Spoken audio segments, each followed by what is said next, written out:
Και αυτό εδώ στο σύνορο πάλι, εδώ γίνεται ένας χαμός. Θα τα καλύψω όλα αυτά, θα βάλω πανιά χαλιά μάλλον και θα ρίξω τσίψ από πάνω και θα ξαναφυτέψω καινούργια εδαφοκάλυψη, γιατί γίνεται ένας χαμός εδώ. Αυτό το δεντράκι είναι, είμαι σχεδόν σίγουρος ότι είναι λωτός, αν θυμάμαι καλά τι είχα φυτέψει. Ενώ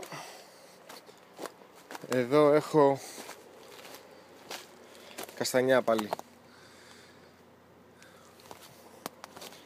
Και εδώ έχω ένα είδος, μοιάζουν με τα καρύδια, δεν είναι καρύδια, είναι πίκαν, συγγενικά. Να το.